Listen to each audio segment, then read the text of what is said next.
Comment level up? Comment passer au niveau supérieur dans le contexte 2021 sans subir ce chaos ambiant, cette incertitude, cette toxicité et vraiment réussir à prendre votre place? Bienvenue ici Joanne Yangting, nous sommes dans le podcast Game Entrepreneur et pour ce mois de mars 2021, déjà 2 mois que nous avons passé dans cette nouvelle année, il est temps de level up, de passer au niveau supérieur. Comme je vous ai dit sur mes différents réseaux sociaux, pour moi, j'avoue que le vrai nouvel an commence après le nouvel an lunaire, donc le nouvel an qu'on dit chinois chez nous, qui a eu lieu cette année à peu près sur le week-end de la Saint-Valentin, donc mi-février. Et ce qui se passe, c'est que c'est vraiment un moment où moi, le début de l'année, je préfère prendre le temps de bien préparer l'année, régler ce qu'il y a à régler, et vraiment la commencer généralement en février, voire fin février. Donc je vous avoue que vraiment, je sens que ma nouvelle année commence absolument maintenant. Je vais y revenir. Mais là, j'ai envie de parler de level, de passer au niveau supérieur parce que vous êtes nombreux à dire que voilà, en ce moment, vous avez un petit peu du mal à trouver la voie, à trouver les choses à faire qui soient constructives pour vous. Peut-être un petit peu perdu, peut-être un petit peu avoir un petit coup de mou, de la déprime, même si là on commence à réavoir le beau temps avec le mois de mars, l'hiver a été un petit peu pas évident à se dire ok, en fait 2021 est juste l'extension de 2020, ça fait 1 an maintenant qu'on vit avec ce bordel, faut le dire. Et surtout si aujourd'hui vous avez un petit peu du mal à trouver le rythme, la dynamique, je vais partager avec vous vraiment 7 conseils, 7 choses que vous pouvez mettre en place maintenant pour pouvoir continuer à avancer et ne pas vous laisser impacter par ce contexte qui, je peux le comprendre, est un peu difficile. Que vous soyez entrepreneur ou juste quelqu'un qui n'est pas forcément dans le business, mais je pense que ces conseils vont vous aider en tant que personne, pas juste en tant qu'entrepreneur ou en tant que personne en le contexte carrière au niveau professionnel. Juste avant, petit rappel, comme je disais que l'année pour moi commençait vraiment maintenant, c'est vrai que j'ai fait des annonces là, je sais pas si vous avez vu ou si vous les avez manquées, des annonces très importantes, notamment sur le fait que j'allais prendre une nouvelle direction sur ma chaîne YouTube, donc ma chaîne principale, avec des contenus beaucoup plus travaillés et beaucoup plus rares, avec la possibilité pour vous aussi d'ailleurs sur mes différents réseaux, d'ailleurs suivez-moi si c'est pas encore fait sur Instagram et sur Facebook, donc vous avez les liens dans les notes du podcast pour me suivre sur les différents réseaux, parce que souvent je vous propose des votes et vous pouvez voter pour les prochains sujets, et le prochain sujet est axé sur les livres et la mémorisation.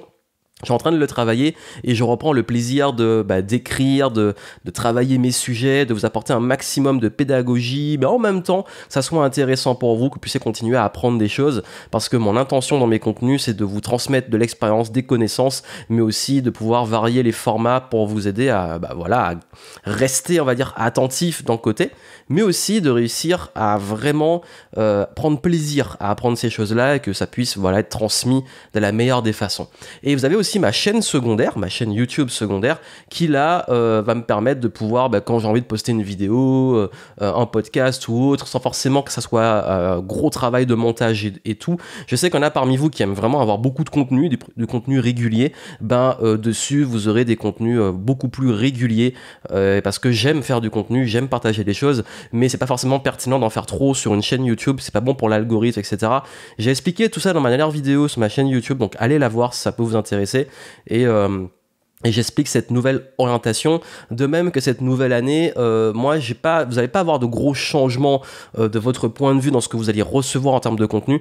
Par contre, c'est vrai que moi, dans mon organisation, je privilégie, et par rapport à ce que je vais vous transmettre aujourd'hui, beaucoup plus, je l'avoue, ma qualité de vie. Et je suis beaucoup moins dans la performance, beaucoup moins dans le fait de faire beaucoup et beaucoup plus dans faire moins mais faire mieux, et aussi garder un réel équilibre parce que le contexte, il faut le dire, il est fatigant, il est pas évident pour nous tous, quel que soit notre contexte et tout, on peut pas dire qu'on passe à côté, et je sais que ça devient long, ça devient fatigant, on ne sait pas trop où on va dire dans contexte global, on ne sait pas trop comment demain sera fait, on ne sait pas si on va de nouveau être confiné, etc. Donc du coup je sais que c'est pas évident à vivre, et que quand on a envie de faire des projets, qu'on a envie de faire des choses, je fatigue, vous fatiguez, on peut vite avoir un petit peu du mal à trouver justement ce fameux rythme. Et je vais vous dire une chose, vraiment, Ces 7 conseils que je vais vous donner, ça vient du fait que j'ai pris des grosses décisions ces dernières années qui étaient de surtout ne pas perdre mon énergie sur les choses que je ne contrôlais pas et focaliser sur ce que je contrôle. Je vous le dis souvent, il y a des choses qu'on ne contrôle pas, il y a des choses qui nous dépassent, il y a des choses qui, si on s'énerve, on s'agite, on essaie de lutter contre, ben on s'épuise et on se bat contre le vent. Et votre énergie est précieuse, surtout en ce moment, et j'ai envie qu'elle soit constructive pour vous. Et voici comment justement faire converger cette énergie vers des choses qui vont vous faire avancer, qui vont vous nourrir, et surtout qui feront, et je vous le souhaite, que dans 10 ans, si je suis encore là, et je l'espère, et vous aussi, bah que dans 10 ans, on se dise, ben voici ce qui s'est passé avec le recul, et voici comment j'ai passé un nouveau cap à cette période. Et d'ailleurs, je parlerai justement des gros changements et des grosses leçons de 2020 que j'ai eues, parce que ça a été une année pour moi qui m'a aidé à revenir beaucoup plus sur l'essentiel, me recentrer, me shifter un petit peu. Pas aussi radical que peut-être les années précédentes, mais vraiment de prendre conscience de l'importance de la différence entre la vitesse justement et finalement la qualité de vie. Donc j'en parlerai une prochaine fois, mais voici le premier conseil que je vais vous donner aujourd'hui, vraiment dans le podcast. C'est indispensable pour moi dans ce contexte, c'est de garder votre empathie et votre bienveillance. C'est très facile de la perdre parce que, il faut le dire, le contexte est toxique. Oui. Pourquoi il est toxique ? Parce que beaucoup de personnes, face à la pression, face à l'incertitude, face au ras-le-bol, face à la fatigue, face à la maladie, face à la mort, face à tout ce qui se passe en ce moment au niveau politique, géopolitique, etc., il y a des personnes qui commencent vraiment à s'agacer et à rejeter tout ça sur les autres. C'est-à-dire qu'ils vont traiter les autres de moutons, de faibles, de losers, ils vont s'énerver sur tout ce qu'ils voient, sur toute l'actualité, et vraiment faire en sorte que ça crée un climat toxique. Et c'est contagieux. Ce qui veut dire que c'est pas forcément qu'on est une mauvaise personne, ou que sinon on est une mauvaise personne, ou que même vous, et même moi, quand on tombe dans ces énergies-là, c'est pas que nous sommes des mauvaises personnes. C'est juste que, quand on perd notre empathie et notre bienveillance, on peut se mettre à dire et faire des choses qui finalement vont faire plus de tort que de bien. Un exemple très simple, pensez-vous que vous allez changer les autres en les traitant de moutons ? Ou d'incultes, ou de victimes, je sais pas, de BFM, comme on dit. C'est pas constructif. Quand vous dites ça à quelqu'un, il se met sur la défensive, et vous, en fait, c'est comme on dit, hein, plus vous frappez sur leurs opinions, c'est comme des clous, plus vous les enfoncez. Donc la personne, par biais de confirmation, et en plus, pour rester cohérente avec ce qu'elle a dit avant, ira toujours dans son sens. Donc vous ne pouvez pas changer les autres en faisant preuve d'autant d'agressivité dans le fait qu'ils ne pensent pas comme vous.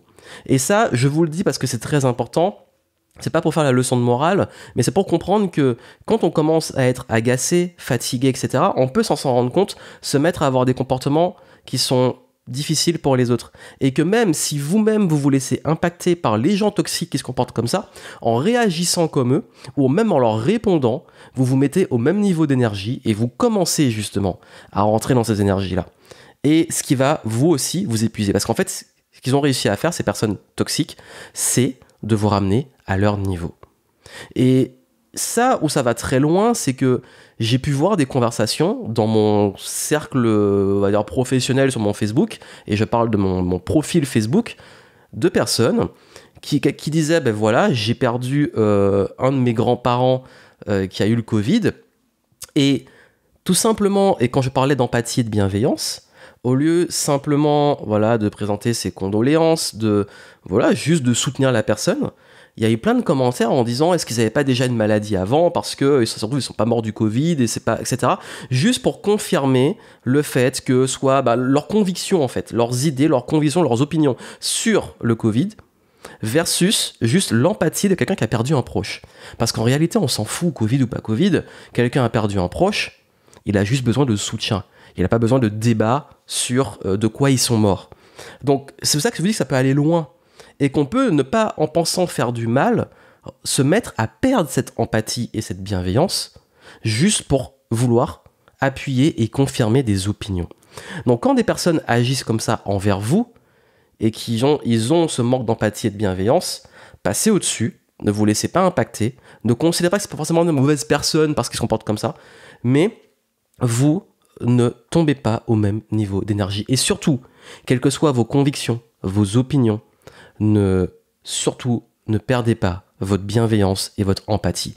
Et je suis le mieux placé pour le savoir parce que tous les jours, je reçois, étant exposé, des insultes, des remarques, des gens qui disent que je suis pas légitime, bref, plein de choses, des critiques de différentes formes et différentes façons, allons même sur des choses très virulentes.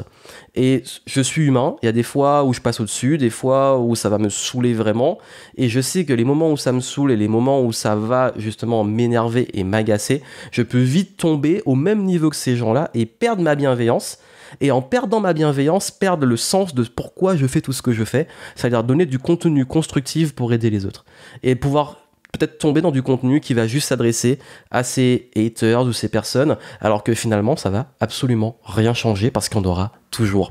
Et là je vous parle en termes d'expérience, et même dessus je suis pas encore parfait aujourd'hui, mais justement parce que je peux le vivre parfois, je sais que ce qui me permet de rester dans une meilleure énergie, c'est de garder l'empathie, la bienveillance, et que quoi qu'il arrive, je suis là pour aider, servir les autres, et surtout prendre soin de mon énergie. Et je vous souhaite d'en faire de même. Deuxième point, ne pas être dans l'attente du retour dans un monde normal. Alors là, vous allez vous dire, mais c'est ultra pessimiste ton truc. Non, j'ai envie qu'on puisse de nouveau aller au restaurant, sortir, etc. Moi aussi, bien entendu. Sauf que, quand je vous dis ça, c'est que l'attente est fatigante. Si vous attendez, par exemple, des consignes pour vous dire « je lance ce projet », ou attendre de reprendre une activité normale, attendre de pouvoir faire quelque chose, et que cette attente n'est pas quelque chose que vous contrôlez directement, vous allez vous épuiser. Parce que là, vous placez votre attente sur des choses extérieures que vous ne contrôlez pas. Imaginez que 2021 est comme 2020 et que ça ne bouge pas. Vous allez perdre 1 an de votre vie. Imaginez qu'en 2022, c'est pareil. Et en 2023, là, j'imagine le pire, je sais. Mais c'est pour vous dire que vous n'êtes pas là pour attendre le retour à la normale. Vous êtes là pour vous dire, ok, à l'instant T, dans l'instant présent, comment je peux continuer à prendre soin de moi et comment je peux continuer mes activités et à m'adapter au contexte. C'est très important, comment je peux m'adapter au contexte. J'ai beaucoup qui me disent, j'attends de voir ce qui se passe pour prendre des décisions. Mais en fait, c'est exactement comme les gens, je vous le dis, qui attendent d'avoir 10 ans d'expérience pour se lancer dans le business, ou qui attendent en fait des choses externes pour pouvoir se lancer. C'est pas viable. L'attente, et je parle juste du contexte actuel, mais de façon globale, n'attendez pas des choses extérieures pour pouvoir faire des choses qui sont importantes pour vous. Adaptez-vous et faites dans le contexte avec les règles de l'instant T. Et vous allez vous adapter et évoluer. Vous avez un business. Aujourd'hui, réinventez-vous et trouvez un moyen de faire du business dans ce contexte-là. N'attendez pas, parce que votre trésorerie, elle va se griller très vite. De même, vous avez des nouveaux projets où vous voulez vous lancer, lancez-vous dans quelque chose qui est viable maintenant. Par contre, bien entendu, ayez toujours une petite vision long terme, faites pas des choses qui soient liées que à ce contexte, qui fait que si dans l'autre extrême, je l'exprime parce que c'est important, ne tombez pas dans ce sera jamais la normale et du coup je vais faire un truc uniquement adapté à un monde anormal, c'est pas le but. Mais je vous dis juste, là, il faut trouver un équilibre pour pouvoir vous adapter et pour pouvoir justement ne pas attendre, ne pas rester dans l'attente, parce que l'attente c'est ce qu'il y a de plus épuisant. Soyez proactif, je sais que ça énerve ce mot-là, mais c'est une réalité. Comment vous pouvez utiliser ce contexte pour vos projets, pour vous, et pouvoir faire les choses qui sont importantes maintenant, à l'instant T, et pas après, parce que le après, vous ne le contrôlez pas. Troisième point, prenez vraiment vos distances avec ce qui vous prend de l'énergie. Je parlais un petit peu des personnes un peu toxiques, la bienveillance, l'empathie, etc. Ça, c'était plus par rapport à vous, de ne pas la perdre, plus que l'influence des autres. Mais oui, il y a des choses qui nous mettent en énergie, il y a des choses qui nous prennent de l'énergie. Aujourd'hui, qu'est-ce qui vous en prend et qu'est-ce qui vous en donne? Prenez du recul sur ça. Qu'est-ce qui vous prend de l'énergie? Qu'est-ce qui vous donne de l'énergie? Et quand on est dans une situation, surtout maintenant, qui est un peu difficile, qui est de l'incertitude, qui est pas dans notre nature humaine d'avoir autant de limites, de liberté, etc. Je vais vous dire une chose, plus que jamais, il est important de préserver votre énergie et d'être sûr de ne pas la perdre sur les mauvaises choses, mais plutôt vous nourrir, l'auto-alimenter, un peu comme les systèmes de voitures électriques et certaines voitures, enfin les hybrides et certaines voitures électriques qui ont un système pour justement s'auto-alimenter sur une petite durée. En fait, comme pour vous, l'énergie peut s'auto-alimenter. Ça veut dire que déjà, ne la ruinez pas en tombant dans des choses qui vous en prennent. Vraiment, je vous dis, la plus grande forteresse que vous devez avoir en vous, c'est les choses qui vous détruisent votre énergie. Les choses qui détruisent votre énergie, c'est les choses qui vous mettent dans des émotions négatives et qu'après vous vous sentez épuisé et vidé. Ça peut être les personnes toxiques, ça peut être aussi les vampires, comme on les appelle, personnes qui vous prennent de l'énergie, les situations qui vous prennent de l'énergie, ça peut être les sources de toxicité. Si c'est par exemple aller voir les commentaires sur internet, ça vous met de mauvaise humeur, ben, arrêtez de le faire tout simplement. Ça peut être plein de choses, des pensées que vous ruminez et tout. Oui, je dis pas qu'il y a pas un travail de fond à faire pour être moins impacté, mais je dis juste qu'il y a un moment, s'il y a un truc qui vous brûle, bah arrêtez d'être à côté de le truc qui vous brûle. S'il y a un truc qui vous fait mal, bah arrêtez de côtoyer ce truc qui vous fait mal. Déjà, prenez un peu de distance, et puis surtout, nourrissez-vous de choses qui vous mettent en joie, qui vous donnent de l'énergie, de mettre dans vos journées des choses qui soient bonnes pour vous, qui soient nourrissantes pour vous, parce qu'on est trop dans il faut souffrir, il faut que ça... Voilà, ce truc-là, je sais pas pourquoi. Si on doit souffrir, faut vraiment souffrir au travail, il faut se faire du mal, parce que c'est une vertu de résister à la souffrance. Oui, mais votre énergie est limitée, donc le but, c'est aussi d'être heureux, c'est d'être bien, c'est de vous sentir bien. Donc voilà, prenez soin de vous, et surtout, préservez un haut niveau, comme j'appelle, d'énergie. Nous sommes humains, nous avons des phases, donc ne culpabilisez pas de pas toujours être en haut, c'est pas du tout le but. Je dis juste que, dans la globalité, prenez soin de votre énergie et apprenez à vraiment très souvent et plus souvent vous faire les choses qui vous font du bien, des petites choses simples de la vie, être plus dans l'instant présent, passer de bons moments avec les gens que vous aimez, tout ce qui est nourrissant pour vous, cultivez-le tous les jours. Et le quatrième point qui est très important, votre hygiène de vie. Oui, parce qu'en fait, les deux sont liés. Pour avoir vraiment, on peut très vite aussi perdre, et ça peut paraître évident, mais perdre cette notion simple de prendre soin de soi, se laisser aller. Et quand on se laisse aller, c'est qu'on se laisse aller au niveau de la nourriture, du sommeil, également même du sport, du mouvement. Je pense que je peux vous dire de mon expérience de vie, les moments où je me sens le plus mal, c'est quand je néglige ces points-là. L'alimentation, le sommeil et le mouvement. Donc mettez du mouvement, reprenez en main votre sommeil, c'est très important, et surtout faites attention à ce qui rentre dans votre corps. Mais pas que ça, parce qu'il y a aussi la santé mentale, j'en ai parlé avant, mais aussi tout ce que vous consommez, et tout ce que vous fait ressentir ce que vous consommez. Il y a ce que vous consommez, et ce que ça vous fait ressentir. C'est-à-dire que vous pouvez très bien consommer des choses qui ne sont pas directement toxiques pour vous. Je ne sais pas, par exemple, l'actualité, on pourrait dire, bon, moi j'ai du recul, je vois l'actu par des filtres, etc. Oui, mais au fond de vous, qu'est-ce que ça vous fait vraiment ressentir, cette actualité ? Comment vous vous sentez au fond de vous ? Quand vous voyez ces commentaires de personnes, peut-être comme on l'a dit au début, là, qui manquent d'empathie et de bienveillance sur les réseaux, comment vous vous sentez ? Ça impacte votre énergie et votre santé mentale. Ça crée des pensées aussi, parce que vous débattez, même sans débattre avec les autres, vous débattez dans votre tête. Donc tout ça, c'est aussi, comme je dis, quand on est en baisse d'énergie et en basse énergie, plus que jamais, il est important de ne pas l'épuiser. C'est comme si vous manquez de carburant, vous n'allez pas vous mettre à rouler n'importe comment. Vous allez faire attention. Donc maintenant, qu'est-ce qui aujourd'hui est important pour maintenir l'alimentation, le sommeil et surtout votre santé mentale, avec toujours une dynamique de mouvement physique? Trouvez un sport que vous aimez. Vous ne forcez pas à faire du sport, juste marcher, aller dehors, etc. Ça fait du bien. Donc, mettez-vous une activité physique qui vous fait plaisir et maintenez ce mouvement. Et d'ailleurs, je vais vous dire, pendant le confinement, j'en ai beaucoup parlé, moi j'avais une règle, c'était que quoi qu'il arrive, tous les jours, je faisais 1 heure de sport. Quoi qu'il se passe, c'était ma seule règle, 1 heure de sport. Alimentation, sommeil, j'arrivais plutôt à gérer, et je me suis dit, je me lance un challenge tous les jours, 1 heure. Peu importe le moment où je le fais, c'est indispensable pour moi. Quel que soit le sport, la forme, je le fais. 5e point, garder un lien social. C'est important. Je sais qu'à distance, je suis un peu le genre de personne qui, à force de faire trop de Zoom, ça me prend de l'énergie, trop d'appels téléphoniques, ça me prend de l'énergie. Bon, là, on n'est pas, pour l'instant, au moment où j'enregistre, on n'est pas partout totalement confiné, donc on peut quand même encore continuer à voir des personnes dans certains contextes, mais ce qui fait que, peu importe, c'est important de garder du lien social, c'est important de continuer à voir des gens, à entendre des gens, à discuter avec des gens. Bon, je suis pas vraiment fan, j'ai fait un post dessus de tous les nouvelles façons des apéros Zoom, etc. qu'on a vu, l'émergence de tout ça, et les clubhouse et compagnie. Il y en a que ça fait du bien, si ça vous fait du bien, faites-le. Mais gardez du lien social, c'est très important. Et puis, oust tous les briseurs de rêves, les gens qui sont là juste pour parler de problèmes et qui ont des problèmes pour tout, pour toute solution, ils ont un problème. Ça, bien entendu, quand je dis du lien social, avec des gens qui vous nourrissent. N'oubliez pas les points d'avant. Donc voilà, ça c'est vraiment important. 6e point, changer la posture de réaction et passer plutôt en proaction. Ça veut dire arrêter de réagir à tout.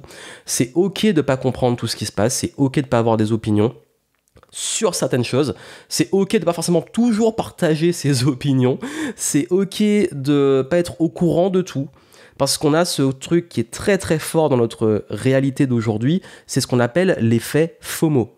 Fear of missing out, la peur de manquer quelque chose. Et on a toujours cette peur de manquer une information, de manquer une news, une actualité. Bref, c'est vraiment ça existe depuis des décennies, mais plus que jamais, aujourd'hui nous sommes hyper connectés. Nous avons ça qui est encore plus développé. Donc c'est ok de sélectionner, de filtrer ce qui rentre. Je vais vous dire de façon très honnête, j'en ai beaucoup parlé, j'ai fait un podcast de réflexion sur le contenu, sur le fait que les gens aujourd'hui ne restaient plus sur les formats longs, qui préféraient les formats courts, qu'on prenait moins le temps d'apprécier les choses, de réfléchir, de développer la pensée plus complexe, le débat tout est polarisant, tout va vite, on veut tout vite, on prend plus le temps de réfléchir, etc. Donc tout ça pour vous dire que vraiment, moi, ce que je vous recommande aujourd'hui, c'est plus que jamais de réussir à, malgré tout ce qui se passe, arrêter de réagir et revenir comme je l'ai fait. Par exemple, moi maintenant, je préfère passer un bon moment sur des bons bouquins, des choses comme ça, plutôt qu'aller perdre mon temps sur de l'actualité, des choses qui vont, dans 10 ans, n'auront plus d'importance que j'aurais oublié. Je préfère vraiment me nourrir aujourd'hui.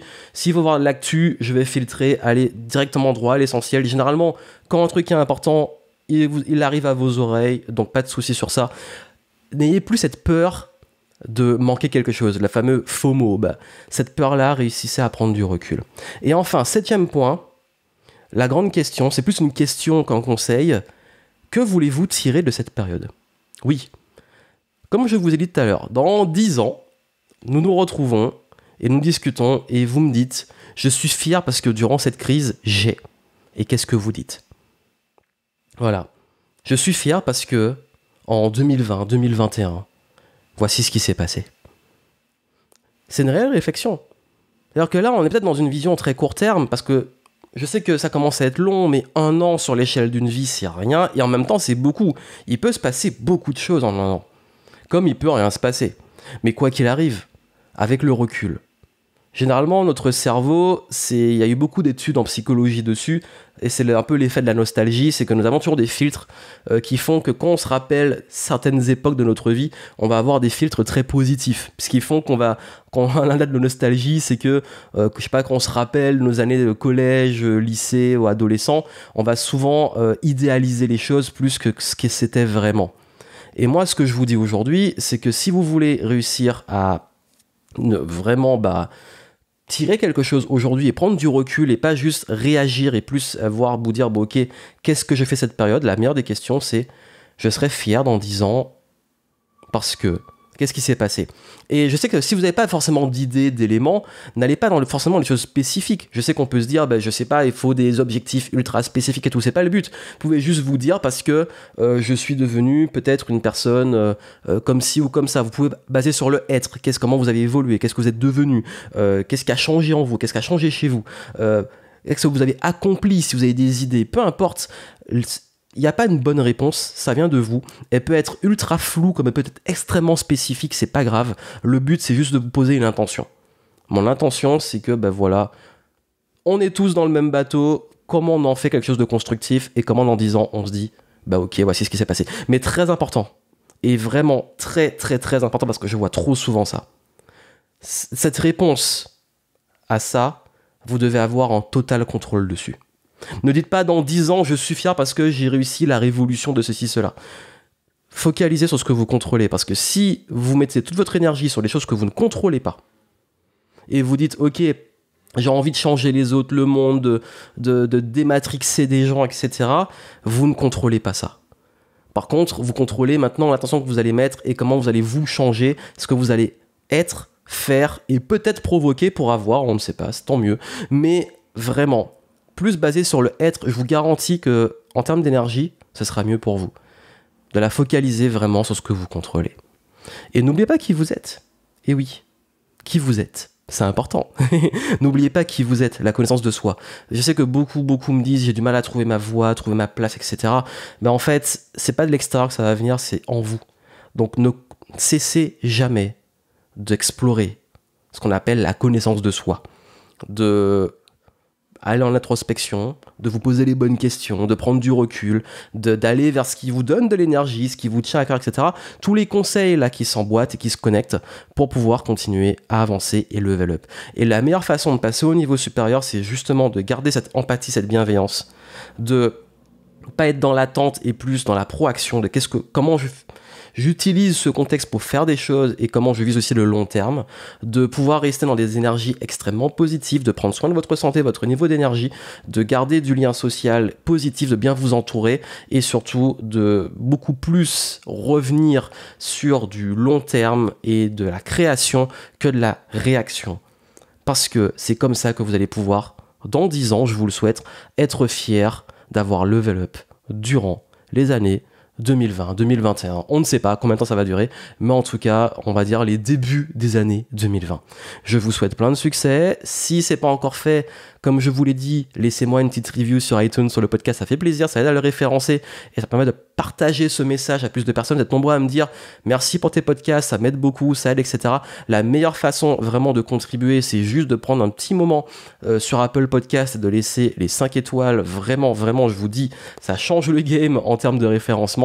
D'en parler autour de vous, de le partager, ça fait toujours plaisir. Et puis moi, je vous souhaite plein de succès, restez bien, veillant, c'est très important, bien avec vous-même, bien dans votre peau, bienveillant avec les autres, et vous allez voir que les choses vont bien se passer. À très bientôt.